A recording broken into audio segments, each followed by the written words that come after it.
Olá pessoal, sou o professor Bruno Hernandes, bem-vindos e bem-vindas a esse curso então que é o curso de operação de áudio. É aqui que a gente vai aprender os princípios básicos da operação de áudio, seja para a sua banda, se você é músico, ou se você quer trabalhar como técnico de som mesmo, se você é DJ, ou então para a sonorização da sua igreja, se você é sonoplasta, enfim, eventos, casamentos, rádio, TV, podcast. Aqui a gente vai tratar de todos os princípios básicos, falando sobre todos os processos de captação, de microfonação, de como ajustar a mesa de som para ter uma melhor sonoridade.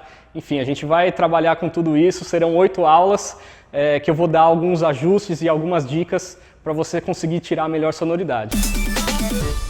Então, nessa primeira aula aqui, a gente vai começar do começo. Então, vamos começar a falar sobre ondas sonoras.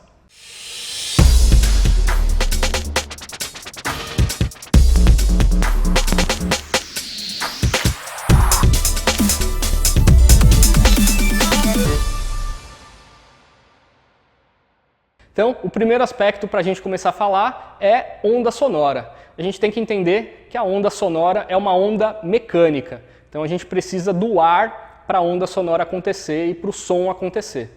E como qualquer outra onda mecânica, a gente vai ter os princípios de amplitude e frequência. Isso é um aspecto um pouco mais teórico, mas vai ser super importante a gente aprender isso nesse momento para a gente conseguir entender o que vai vir para frente. Então, a amplitude é justamente o tamanho da onda sonora dentro daquele contexto. E quanto maior a amplitude, na verdade a gente está mexendo com a intensidade do som, ou seja, o volume. Então, isso a gente já está mais habituado. Quando a gente está mexendo no controle da televisão, subindo e descendo o volume, ou então subindo e descendo o volume do nosso celular, a gente está mexendo com a amplitude da onda. Quer dizer que aquela onda com mais amplitude, ela vai ter um pouco mais de volume. Quer dizer que o alto-falante ali ele vai soprar mais ar, ele vai movimentar mais ar. E um outro aspecto importante é a frequência. Frequência é a quantidade de vezes que aquela onda acontece num período de 1 segundo. E quanto maior a frequência, maior a quantidade de ondas, para a gente vai significar que aquele som é mais agudo, ou seja, vai ter uma presença maior de agudos.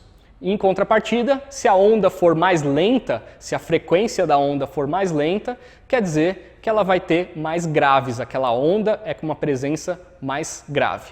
E para a gente já entrar no ambiente da operação de áudio, alguns termos são bem específicos, mas vai ser importante para a gente conseguir se localizar no meio de um trabalho, conseguir se comunicar com o músico ou com a equipe de áudio.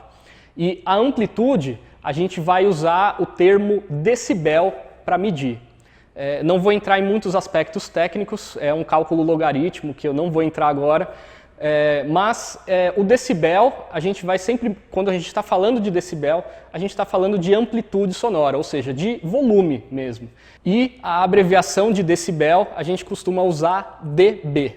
E também a questão das frequências também vai ter a sua sigla ali, o seu apelido, que no caso a gente vai chamar de Hertz, que é a medida de frequência da onda sonora.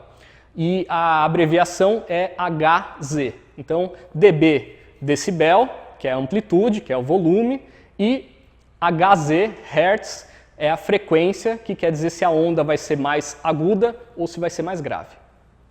E o último ponto para a gente aprender nesse primeiro momento é entender a relação mono-estéreo. Isso a gente está, de certa forma, habituado, porque está dentro do nosso ambiente, mas a gente ainda tem bastante dúvida em relação a isso. Mas é simples. Mono quer dizer que a fonte sonora vem de um lugar só. Então imagina que a gente está ouvindo uma música ou ouvindo algum som vindo de somente um alto-falante. Isso quer dizer que aquela onda sonora é mono, aquele som é mono. Porém, se a gente estiver com duas caixas de som apontadas para a gente, aquele som ele começa a ter a ambientação sonora, que é justamente o estéreo. Porém, é importante também falar que se o mesmo som estiver saindo de duas caixas, ele não torna o som estéreo, esse som ainda é mono. Então, para a gente ter essa amplitude, né, essa ambiência sonora, a gente precisa ter alguns sons diferentes saindo de caixas de som diferentes. Assim, a gente tem o ambiente estéreo. E por conta disso, isso é muito comum nos nossos fones de ouvido. Então, qualquer fone de ouvido, como a gente tem sempre dois alto-falantes ali, né, dentro da orelha, esse som já é estéreo. E quando a gente está trabalhando com música, mixagem de alguma música, é comum a gente colocar alguns instrumentos ou alguns microfones ou alguns efeitos saindo, por exemplo, só de um lado do alto-falante ou só do outro lado do alto-falante. Isso cria uma imagem como se fosse em 3D do áudio. Então, outra coisa que a gente pode falar é justamente a nossa audição. Nós temos duas orelhas e aí, por conta disso, a gente pode entender que são dois microfones captando sons diferentes. Então, o som que eu estou ouvindo nessa orelha aqui, ele é um pouco diferente do som que eu estou ouvindo nessa orelha aqui, por conta do ambiente que eu estou, por conta da própria fonte sonora, né? Isso é comum, por exemplo, nos cinemas também, a gente tem caixas de som diferentes, saindo sons diferentes, cria toda aquela imagem em 3D. Então a gente, né, nós normalmente escutamos já em estéreo. Se fosse mono, seria como se a gente tivesse uma orelha na testa, assim, captando um som bem direto da nossa frente. Não é o caso. Legal, gente? Esse então foi o primeiro vídeo. A gente está aprendendo os princípios básicos da onda sonora. Então, nos próximos vídeos a gente vai começar a trabalhar um pouco mais os aspectos técnicos. Então, fica ligado aí. Acho que vai ser um curso bem interessante. E já vou aproveitar para avisar que se você gostou desse vídeo e do conteúdo que a gente vai estar passando, se inscreve aqui no canal e ative as notificações para assim que a gente postar um vídeo novo, você já ficar sabendo e já poder assistir. A gente se encontra então no próximo vídeo e até lá!